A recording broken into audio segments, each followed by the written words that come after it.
नमस्कार दोस्तों। 2017 से एक नैरेटिव, एक विमर्श खड़ा करने की कोशिश की जा रही है।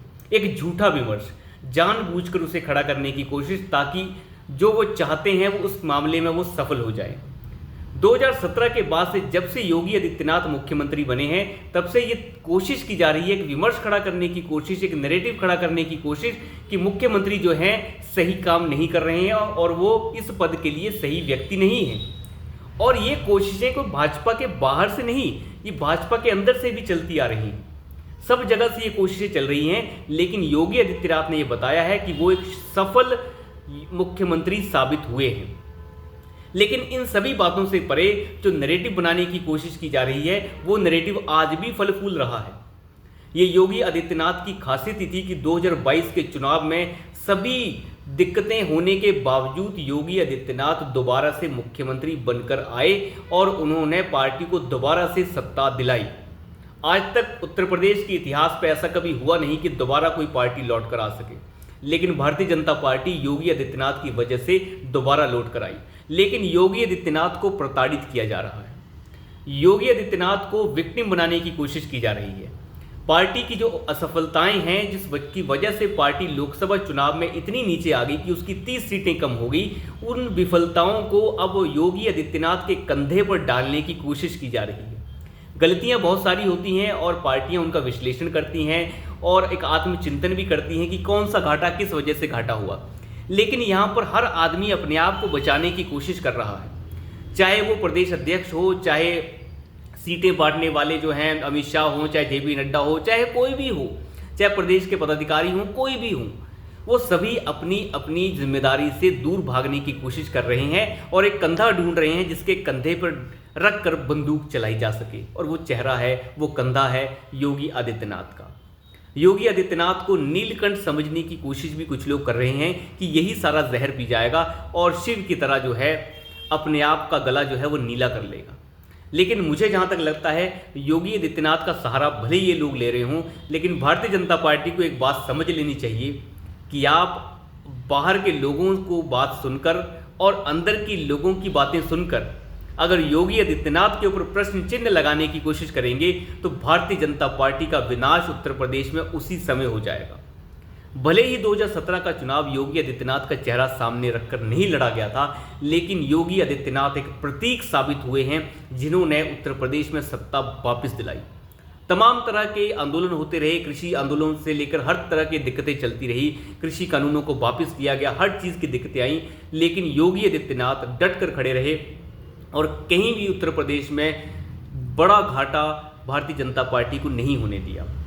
अब अंदाज़ा लगा के देखिए कि योगी आदित्यनाथ की छवि ऐसी है कि हर बड़ा भाजपा का नेता ये चाहता है कि उनके प्रचार के लिए योगी आदित्यनाथ जी को बुलाया जाए।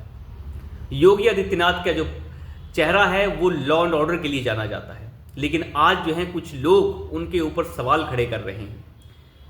कुछ लोग ये कह रहे हैं कि संगठन ऊपर है, पार्टी बाद में है, सरकार बाद में है, संगठन सबसे ऊपर है।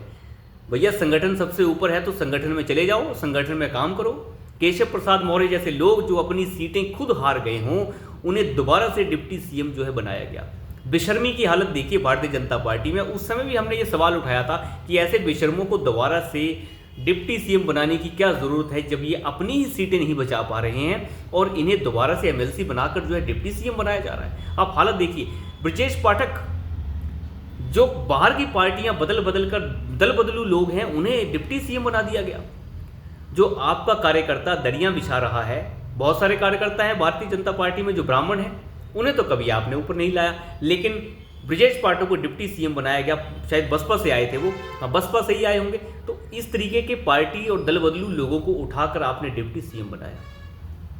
जो खुद की अपनी सीट नहीं बचा सकते, उन्हें आप पद दे रहे हैं और अपने कार्यकर्ता का जो है आप मनोबल गिरा रहे हैं। तो यही वजह है कि पार्टी का ये हाल हुआ है। पार्टी के हाल के लिए बहुत सारी वजह बताई जा रही हैं कि प्रशासन ऐसा है और टिकटें नहीं बटी, फलाना नहीं हुआ, टिकटें जो है दिल्ली से फाइनल की गई और फलाना और ढमकाना। देखिए, इन चीज़ों से अलग मायने हैं।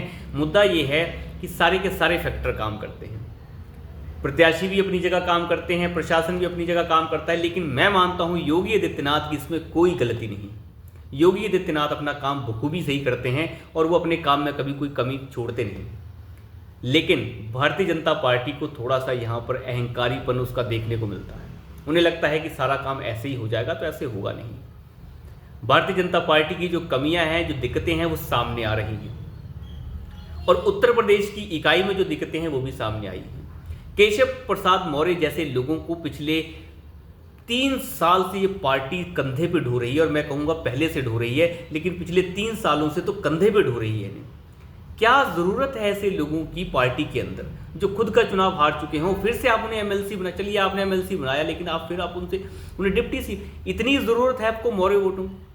और मैं मानता हूँ जाति इतनी बढ़ चढ़ कर काम नहीं करती जितना बढ़ चढ़ कर जो है शासक का शासन करता है। जाति अपनी जगह होती है, हमेशा वोटर जो है अपनी जाति का व्यक्ति देखकर वोट नहीं करता, और मुसलमानों ने ये बखूबी बताया है। मुसलमानों ने मुसलमानों को वोट नहीं दिया, उन्होंने उस पार्टी को वोट दिया जिसे उन्हें जिताना है, भले ही द्वेष के कारण दिया हो। लेकिन हमेशा ही ऐसी बात नहीं होती कि जाति के ऊपर वोट पड़ता है। मौर्य को देखकर मौर्य वोट नहीं डाल देता, ये एक अलग बात होती, ऐसा नहीं होता, हर बार ऐसा नहीं हो सकता। और भले ही थोड़े बहुत वोटर उससे इन्फ्लुएंस हो जाते हों, लेकिन सभी नहीं। और भारतीय जनता पार्टी की ये दिक्कत उत्तर प्रदेश में साफ दिख रही है कि जिनकी औकात नहीं है वो औकात से बाहर आकर बात कर रहे हैं और योगी आदित्यनाथ जैसे नेता को चैलेंज करने की कोशिश कर रहे हैं। मुझे लगता है योगी आदित्यनाथ बखूबी इसका जवाब दे सकते हैं और देंगे भी। उनका जवाब बहुत खतरनाक साबित हो सकता है भारतीय जनता पार्टी के लिए भी और भारतीय जनता पार्टी के आने वाले भविष्य के लिए भी उत्तर प्रदेश में।